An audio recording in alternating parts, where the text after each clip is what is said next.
দাঁড়াইছে। একজনে ঘোষণা দিতেছে, ছাত্রদের নাম বলতেছে, পাগড়ি দিব। পাগড়ি খুলে খুলে আমাদের হাতে দেয়, কিন্তু আমি এক আজব দৃশ্য দেখলাম।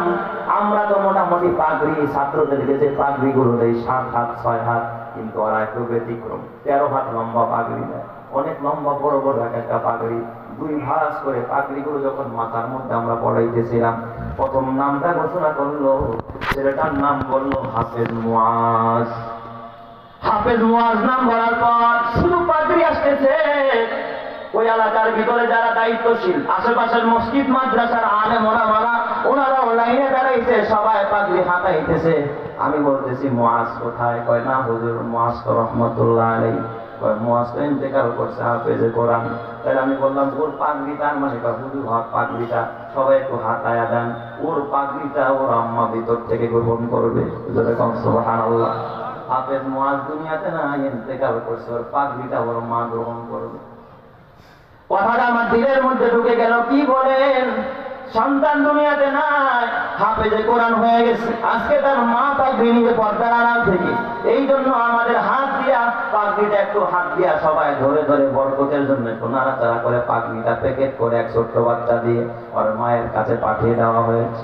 মাহফিল মোনাজাত শেষ করে যখন আমি রুমের মধ্যে খানা খাইতে গেলাম, সর্বশেষ মাহফিল শেষ করিয়া মুহতামিম সাহেবকে জিজ্ঞেস করলাম, হুজুর পাগড়ি দেওয়ার সময় যে দৃশ্যটা আমি দেখলাম, হাফেজ মুয়াজ ইন্তেকাল করেছে কিন্তু তাকেও আপনি পাগড়ি দিলেন, এই দৃশ্য আমি প্রথম দেখলাম, এত সুন্দর দৃশ্য, তাও আবার পাগড়ি গ্রহণ করলো পর্দা থেকে তার মা।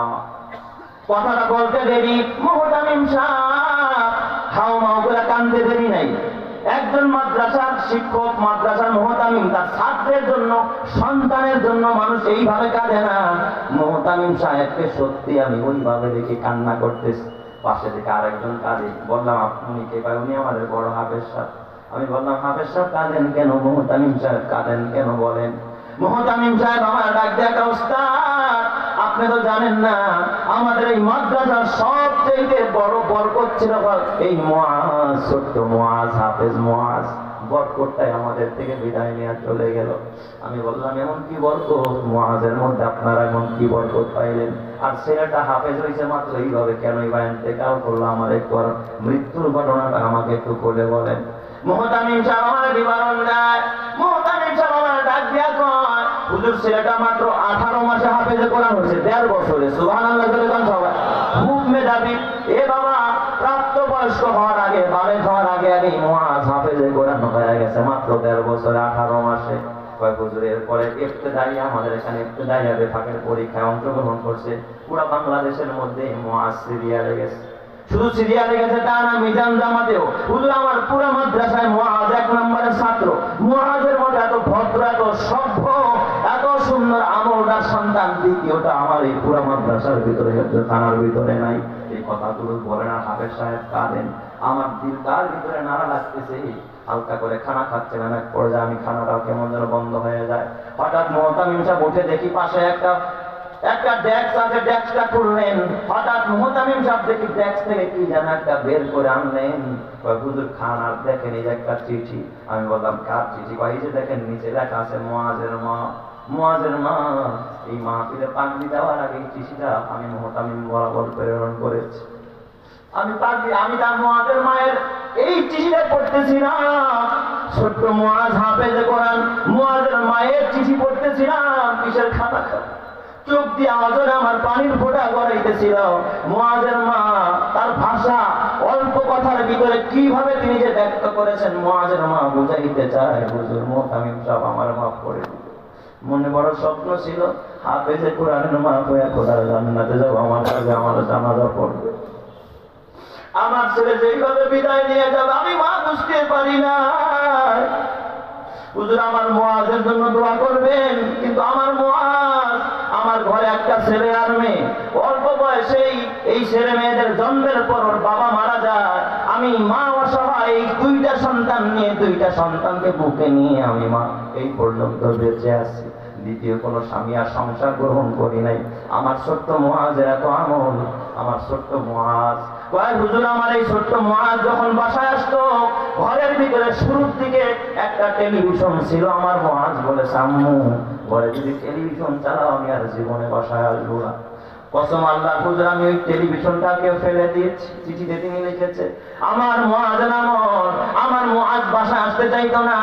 মাঝে মাঝে আমি মোবাইল চালাইলে মুআজ কখনো বলতো না, আম্মু মোবাইলটা দাও একটু দেখি। জীবনও কোনোদিন মোবাইল হাতায় নাই। মুআজ বাসা আসতে চাইলেও আসতো না। কিন্তু আমি বললাম, তাইলে মুআজ এত ছোট্ট মানুষ, এত মেধাবী ছেলে কেমনে হঠাৎ মারা গেল? মুহতামিম সাহেব ডাক দিয়া বলে, হুজুর গত 2 মাস আগে যখন আমার মুআজ অসুস্থ হয়, জ্বর আসছে, জ্বর, আমরা হসপিটালে ট্রিটমেন্ট করাইলাম, মুআজের ডেঙ্গু হয়েছে, ডেঙ্গু। এতিম হিসাবে মুআজের আমরা খরচ বহন করি মাদ্রাসার থেকে। আমরা ডাক্তার দেখাইলাম, বললাম মুআজ বাবা তুমি বাসায় চলে যাও, মায়ের কাছে চলে যাও।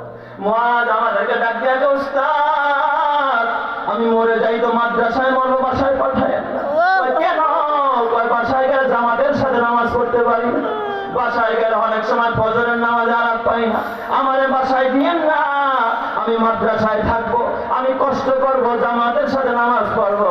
মরার একদিন আগ পর্যন্ত মুআজ মসজিদে গিয়া তাকবীরে উলার সাথে নামাজ পড়েছে, জামাতের সাথে। এ আমার বাবা হযরতে আর এই মুআজের আমল শুই না, আমার আল্লাহর নবী একজন প্রিয় সাহাবী হযরতে মুআজ ইবনে জাবাল রাদিয়াল্লাহু তাআলা আনহুর কথা আমার মনে পড়ে গেছে। যে মুআজকে নবীজি নিজে বলেছে, ওয়াল্লাহি ইন্নী লা উহিব্বুকা ইয়া মুআজ। আল্লাহর নবী বলেছে, এ মুআজ আমি তোমারে ভালোবাসি। আল্লাহর নবী মুআজ রাদিয়াল্লাহু তাআলা আনহু সম্পর্কে বলেন, আদামু উম্মতি বিল হারামি ওয়াল হালাল মুআজ ইবনে জাবাল। আল্লাহর নবী আমার উম্মতের ভিতরে সবচেয়ে হালাল এবং হারামের ইলম ছিল আমার মুআজের কাছে। আমি দেখি পুরা ওই মুআজ রাদিয়াল্লাহু তাআলা আনহুর নকশ কদম এই ছোট্ট মুআজের ভিতরে ফুটে উঠেছে।